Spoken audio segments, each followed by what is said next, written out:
Hello, this is Zahra from Automotive Market. We'll be with you with the global economic outlook in the week ahead, which is going to be the 36th week of 2024.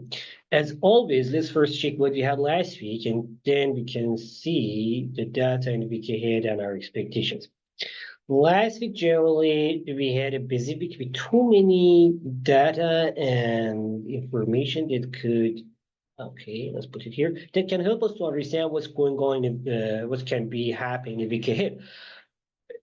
Starting from Monday, last week on Monday, we had the durable goods orders from United States, which increased by 9.9%, but it was not such a good data because if you go and check the details data, then you can understand that most of this increase was because of the aircrafts, and that if you exclude the aircrafts and transportation, you can see the decline of 0.2% in orders, and that cannot be a supportive number and data for in manufacturing sectors and generally for economy. Later on Tuesday, we had CB consumer confidence from United States, which increased from 100.9, 100.1.9, 101.9 to 103.3. Sorry, and that put the suffer that caused the U.S. dollar to a little bit increase and lowered the possibility of 50 basis point rate hike by Federal Reserve in a September meeting. Generally, that can make the kind of the doubt on what can fit the sun and put the make it a little make this decision a little bit more challenging for policymakers in the United States to decide whether they cut the rates by 25 basis points or 50 basis point, which if you mix this data with other data, compare with this data with other data, and you get the mixed data from different parts of economies. Generally, the data we had last week from United States, they were a little bit positive data. If you go and check the GDP, you can see the GDP increased by 3% in the second quarter in the United States, which means that the economy is improving, which well above expectations. And then if you'll check the personal income and expectation, personal income and spending, and also PCE price index, you can understand your Americans income increased by 0.5% and they spend 0.4%, which both of them they were better than previous month. At the same time, PC price index and core PC price index fell to the 2.5 and 2.9% as that was here. PC price index and core PC price index here. PC price index fell to 2. And both of them they didn't change at 2.5 and 2.6% that they had last week, but and both of them they were less than expectation because the market was expecting to see them to at 0.1% higher compared with the previous month. But both of them they increased by 0.2% generally in line with the market expectations.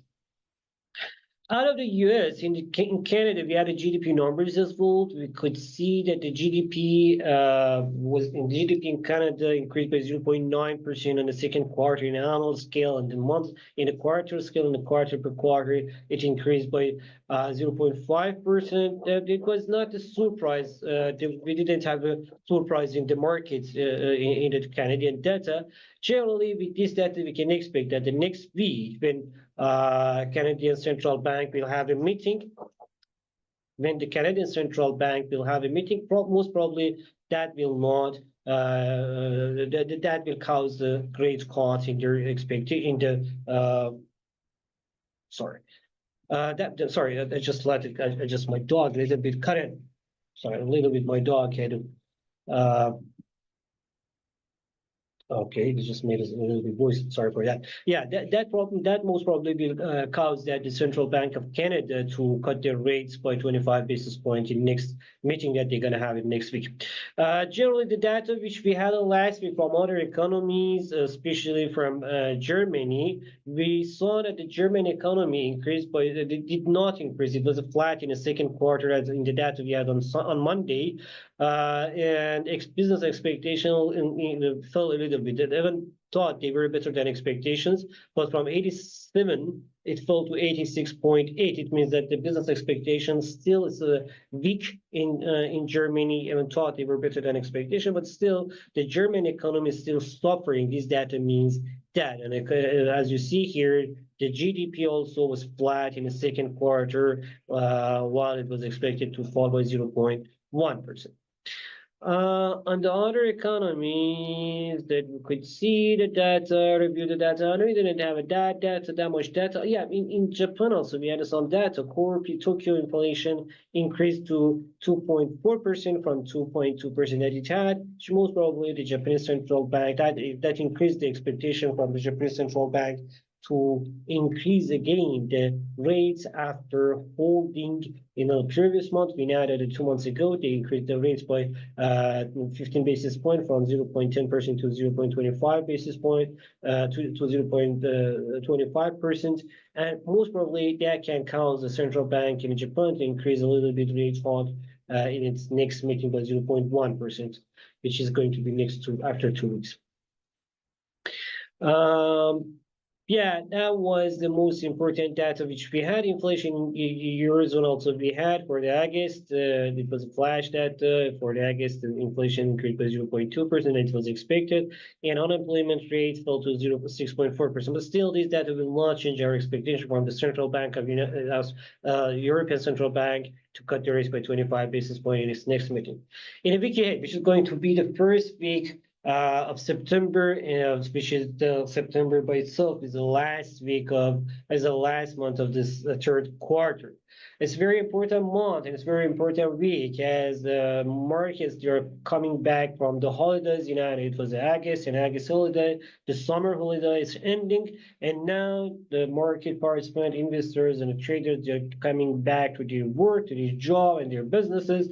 And most probably that will have cause much movements in the market, but still, as we know, traditionally September is not such a positive month for the stock markets, and generally 0.1%, it's about a 1% fall we can see mostly generally in the September months, since the data recorded if we go on average.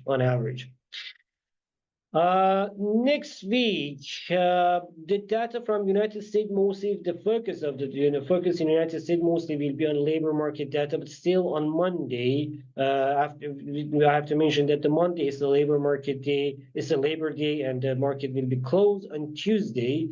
We will have the ISM manufacturing on Tuesday. Yeah, we have ISM manufacturing data, which is expected to stay under 50 level, but increase a little bit from 46.8 to 47. The ISM PMI data will publish on Thursday again for the service sector and the composite sector, which is expected to increase a little bit better above 50 level, which again will show that the service sector is still better than manufacturing sector. But still, the focus will be on Tuesday's GLTs and then Thursday's initial jobless claims, and finally Friday on labor market on NFP numbers. After 114K newly created job in July, in August, we're expecting to see somewhat about 150K and 163K newly created job, which means that most probably unemployment rate will fall from 4.3% to 4.2%, and average income will increase by 0.3% monthly and 3.7% on annual basis. That if after the positive GDP we had last week, and after PC price index that we had the last week, PC personal income and expectation that we had the last week, which somehow it was a positive. If we had a better labor market than compared to the expectations, then 25 basis point rate cut will be the most possible decision, and it can lead a little bit US dollar a little bit higher and put the pressure on the stock markets. But if we see the much weaker labor data, like 4.3% unemployment rate and the lower newly created job, around 120K, 130K less than expectations, then we can see pressure on the US dollar index and a little bit positive movement in the stock markets. But still, the reason of this positive movement will be the negative data, which means that cannot last long. This possible movement, this possible upward movement. This possible, but still, I don't expect that. Most probably, we can see the labor market to fall to 4.1 or 4.2% unemployment rate in the United States, and we will put more chance for 25 basis point rate cut, and which can increase and support the US dollar and put the pressure on stock markets. That's the expectations.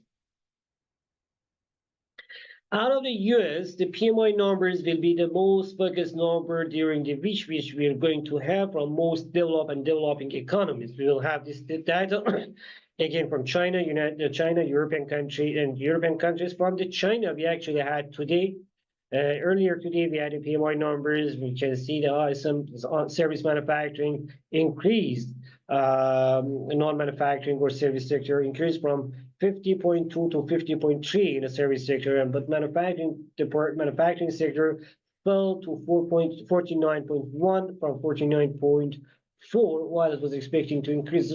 But still, for the next week, the data which is going to published from Chinese economy, I will be a little bit more positive about the Chinese economy after the Chinese central bank cut the rate by 10 basis point 1.5 months ago, and injected the $81 billion cash into the markets, which can support the data. That's why I do expect a little bit positive data still, and also we know that the tariffs for the e-vehicles that the Canada put for the Chinese e-vehicles will be full applied from October.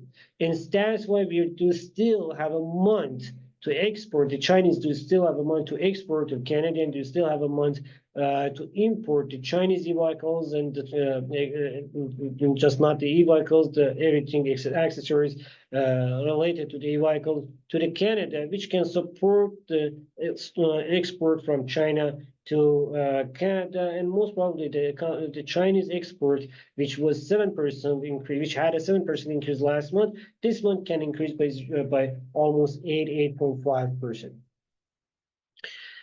Out of this data, we have only the central bank meeting of Canadian central bank meeting, where we are expecting to see on Wednesday, gonna be the Wednesday BOC meeting, and we are expecting to see 25 basis point rate cut, as the data, as I mentioned earlier, in Canada was not that brilliant data. So most probably we can see 25 basis point rate cut in Canada from 4.50 down to 4.25 basis point.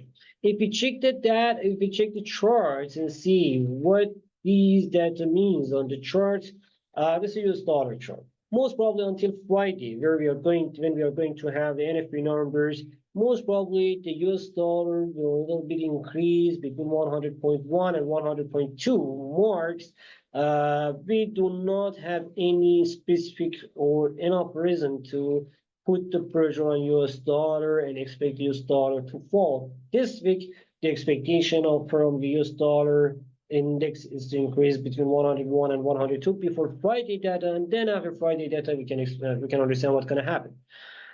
And on other markets, on the gold market, we can see here that the gold most probably gold still benefits from what's going on in the market. Even though the US dollar index increased a little bit last week, still gold didn't fall. Yeah, it didn't increase, but it didn't fall as well. Why? Because there is a doubt on the stock markets. Whether it's true or not, there are some investors and traders, they believe that the stock market is overpriced, and that can cause a little bit fall in the US stock markets, which means more demand for safe havens like US dollar. this about the gold. So that means that the gold demand can increase. This for us, as I told for the stock markets, we had the Dow Jones closed almost in a record high, a little bit closed, a little bit lower than the record high, but generally closed higher. The Nasdaq also closed. Nasdaq as a weekly record closed lower, as the tech stocks they a little bit they had a weaker behavior last week as the market, as I told, they think that the most of technology stocks they are overpriced and now the time of the saving the benefits. So that caused a little bit sell on the tech stocks and that helped the Dow Jones as like industrial stocks to increase and put a little bit more pressure on Nasdaq's the index generally. For the week ahead, until Friday, that we have more data to understand what clearly central bank is going to do. Stock markets mostly will be flat, a little bit get a little bit lower digits before Friday's number, and then on Friday we can understand what exactly is going on the U.S. economy and what we can expect from the central bank. On the other parts, on the oil front, oil last week, as we were expecting, moved between $74 and $80. We do expect for the week ahead also the same number. We are a little bit positive about the oil. The Libya, the condition in the Libya is not, it's not stable. We know the central bank is under control of one, well, just like armies group and the oil. Sorry, and oil industry is under control of a different government. There are two governments in Libya, and they cannot become together as there are one part is selling and other part is producing. So it's a little bit crazy, but that's what's going on in Libya, which can help hold the tensions in the oil and energy market generally. And also, we now the peace talk between the Hamas and Palestinian, between the Palestinian and Israeli, and it goes nowhere still, and we don't have any reason to say that okay, there can be the peace, and this peace talk and case fire talk can get the results. Between the Ukraine and Russia, so we do not have any clear sign of what's going on here and if they will start any peace talk or not. That's why the geopolitical tensions has nothing to go just like to decrease. So the oil cannot fall that much. So even thought if the economic data is weak, but still geopolitical tensions is high, so it can hold the price between $74 and $80 as we expected to see the last week. On the cryptocurrency market, BTC, now the Bitcoin is under 62K, but still it's not under 57K. Under 57, the downtrend can be start between 57 and 62K. We cannot expect any down or uptrend. But generally, we can see the market's in a downtrend, and most probably before U.S. election, we cannot see any big rallies in the crypto market as they're waiting to see the what next government of the United States, how actually next government of the United States going to act against against cryptocurrency markets. This is generally what we had in the markets. If you had any other question, please don't forget to write down under this video in his website or YouTube or Instagram or whatever, wherever you see. I will try to get back to you as soon as possible. Have a good week ahead. Bye.